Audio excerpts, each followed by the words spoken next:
Hi friends, ഞാൻ ഇന്നിവിടെ ഉണ്ടാക്കാൻ പോകുന്നത് ഈവനിങ് സ്നാക്കായിട്ട് കഴിക്കാൻ പറ്റിയ എഗ് പൗച്ചാണ്. അപ്പോൾ ഇതെങ്ങനെ ഉണ്ടാക്കുന്നത് നോക്കാം. ഒരു ബൗളിലേക്ക് 3 ടേബിൾ സ്പൂൺ നാളികേരം ചിരവിയത്, സവാളയുടെ പകുതി ഭാഗം ചെറുതാക്കി അരിഞ്ഞത്, 1 ടേബിൾ സ്പൂൺ സ്വീറ്റ് കോൺ നടുമുറിച്ചെടുത്തത്, ഒരു പച്ചമുളക്, കുറച്ച് മല്ലിയില അരിഞ്ഞത്, 1/2 ടീസ്പൂൺ കുരുമുളക് പൊടി. ഇതിലേക്ക് ആവശ്യമായ ഉപ്പ് ചേർത്ത് നല്ലതുപോലെ മിക്സ് ചെയ്ത് വെക്കാം. തീ മീഡിയം ടു ലോ ഫ്ലെയിമിൻ്റെ ഇടയിൽ വെച്ച് ചൂടായി വരുന്ന പാനിലേക്ക് 2 ടേബിൾ സ്പൂൺ വെളിച്ചെണ്ണ ഒഴിച്ച് ചൂടാകുമ്പോൾ മിക്സ് ചെയ്ത് വെച്ചതിൽ നിന്നും കുറച്ച് എടുത്ത് എണ്ണയിലേക്ക് ഇട്ട് കൊടുക്കാം. ഒന്ന് ഇളക്കിയെടുത്ത ശേഷം കൂടെ തന്നെ 2 മുട്ട പൊട്ടിച്ചത് ചേർത്ത് ലോ ഫ്ലെയിമിൽ വെച്ച് നമ്മൾ നേരത്തെ മിക്സ് ചെയ്ത് വെച്ചത് മുകളിലിട്ട് കൊടുക്കാം.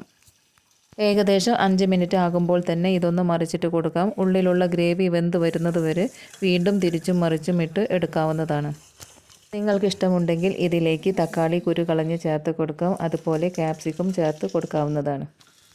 ഇതുപോലെ തിരിച്ചും മറിച്ചും ഇട്ട് എടുക്കുമ്പോൾ ഉള്ളിലുള്ള ഗ്രേവിയൊക്കെ നല്ലതുപോലെ വെന്ത് വരുന്നതാണ്. ഉണ്ടാക്കി നോക്കിയിട്ട് ഫീഡ്ബാക്ക് അറിയിക്കാൻ മറക്കരുത്. ഇഷ്ടപ്പെട്ട ലൈക്കും ഷെയറും സപ്പോർട്ടും തന്ന് കൂടെ നിൽക്കണേ. പുതിയൊരു റെസിപ്പി ആയിട്ട് വരുന്നത് വരെ നന്ദി, നമസ്കാരം.